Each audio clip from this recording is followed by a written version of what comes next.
There's been a lot of hype behind Power Rangers, simply because the 90s nostalgia behind it. Let me just say this. Bryan Cranston, Zordon, is the Red Ranger in this movie. Rita is the OG evil Green Ranger. I never thought I'd see Bryan Cranston defending Earth. He basically sacrifices himself for the power coins, protecting the Zeo Crystal. The Zeo Crystal! Soon as I heard the word Zeo Crystal, I fucking lost it. I almost cried in the theater. They said Zeo Crystal. Okay, Zeo Crystals are gonna be in this movie, okay. And let me say one thing about Rita. I've heard some people saying, oh, she's way over the top and she's so campy and she seems like they straight out of the TV show. I wouldn't go that far, but I can understand why she's acting the way she does. It's because she comes from a different era. She's from a different era, guys. So you gotta understand, Rita is still trying to figure out how this new world operates. She doesn't even know what a Krispy Kreme is. And that's the whole deal from the movie. The Zeo Crystal is at the Krispy Kreme. Oh, product placement, man. These fuckers made money. So yeah, the high school stuff is like totally like Breakfast Club. The cast had great chemistry. Each individual ranger had their own little problem they had to like work through in order to even become a ranger. Sure, they have their coin, but that's only half of the power. It's really cool to see these rangers being fleshed out the way they are.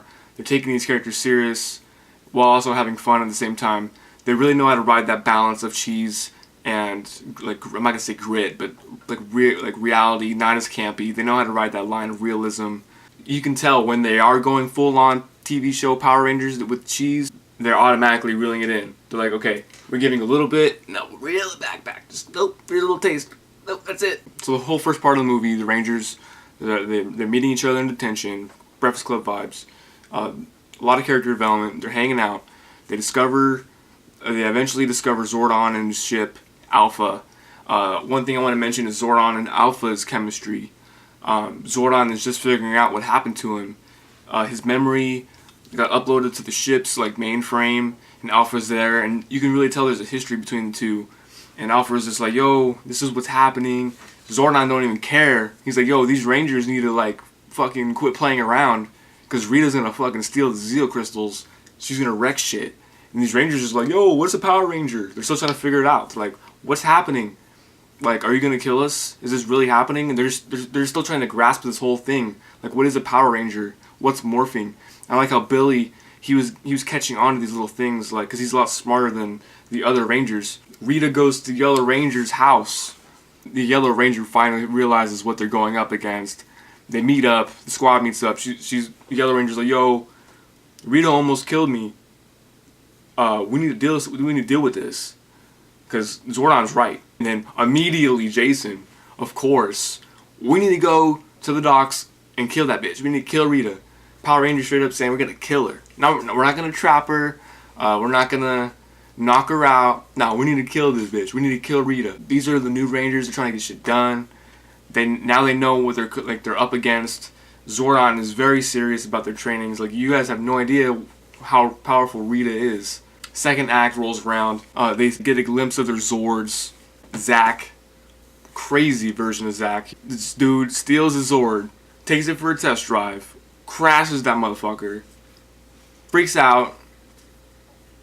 It's awesome. It's awesome. Normally in the show, they don't have the Zords fighting individually. They rush into the Megazord scenes. And I think it was cool seeing them fighting individually first before they team up into the Megazord. At first, I'm like, are they even going to get to the Megazord? Like, I've seen the trailers. When I was watching the movie, like, whoa. Like, are they going to kill off all these Rangers? And we're going to get a whole new Zeo Rangers in the next movie? But I know, and then the Megazord shows up and then fucking suplexes Goldar. Well, I'll get to Goldar. Goldar's in the movie.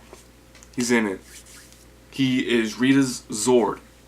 I'll just leave it at that. He's Rita's Zord. He's not the Goldar from the show. If you're like a nostalgic 90s fan of the show, it's not your average Goldar, okay?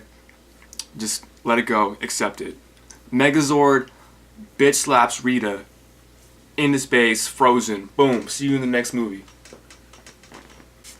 You can only ask so much from a Power Rangers reboot, people. I'm just going to say that. I mean, some people maybe wanted them in the suits sooner, but this is the first of many movies. People need to see and understand these characters. You can't just have them in the suits. There's no development. It's like, why? Okay, they're in the suits, but who are they? I'm sure later on they will be in their suits more because we've gotten this development from the first movie. Hopefully there is a sequel, because it'll be really fucking shitty if they don't make a sequel. But they will make a sequel. I have a feeling they'll make their money back. I think Saban was saying he has like 6 films planned, so I think we're okay. If Transformers can make 8 movies or 9, 16 films, why not Power Rangers? Why not? And then we got JDF, Jason David Frank, and Amy Jo Johnson cameos. I was wondering the whole time, where's the cameos? I heard there's cameos. They're in green and pink. They're OG colors. I was like, yeah, that's cool. That's cool. We did get to hear the OG theme song, just for like 5-10 seconds when the Zords were first mobbing. They're all mobbing like the show, straight out the 90s. They took the song, the exact song with the trumpets, not even the electric guitars, the trumpets. They had that bitch, the Zords just mobbing, straight mobbing to that song. Awesome. Then, like I said, they reel it back. They're like, yeah, here's the song, just a little bit. Transition over to some negatives. I have some negatives, not a lot. Some of it's nitpicky stuff because I'm like a total fan of the show, and it's just hard for me not to say something about it because I do watch the show. So I do have some minor nitpicks, no major issues with any of the movie. Nostalgia does change the way we look at this movie. Bulk and Skull wasn't in it. I mean, I knew they weren't in the movie because I looked at the IMDb cast, and I knew they weren't in it. They weren't in the trailers. There was one little ginger kid bully in detention. I'm like, that could be Skull? No? Bulk? No? Guess not? And then there was like these two blondes giving Kimberly a hard time. I'm like, Bulk? Skull? No? Okay. So they didn't do that. They didn't give us Bulk and Skull.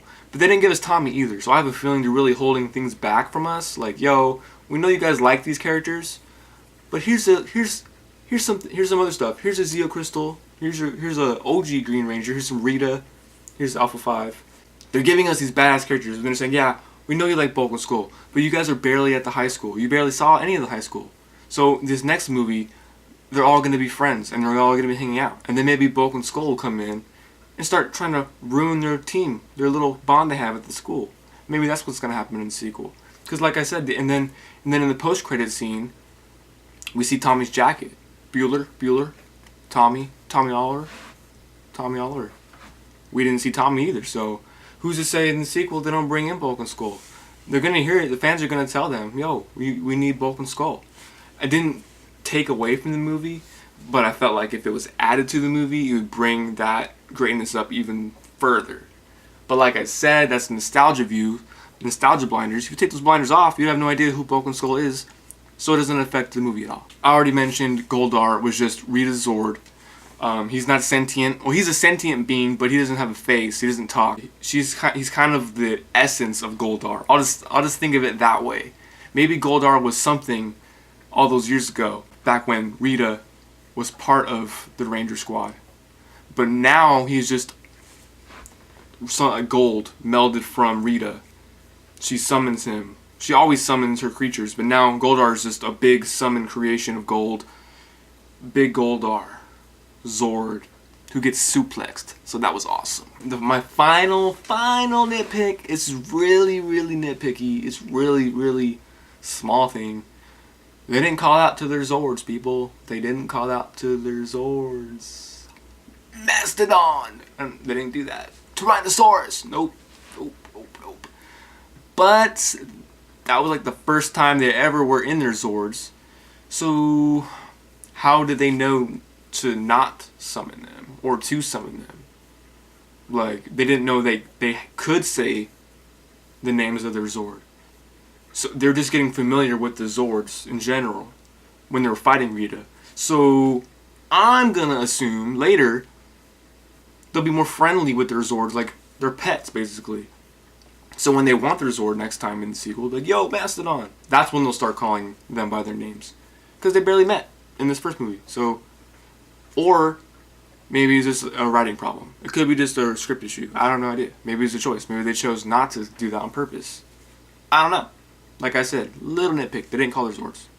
And then, I don't know, some of the editing, maybe Maybe. I don't...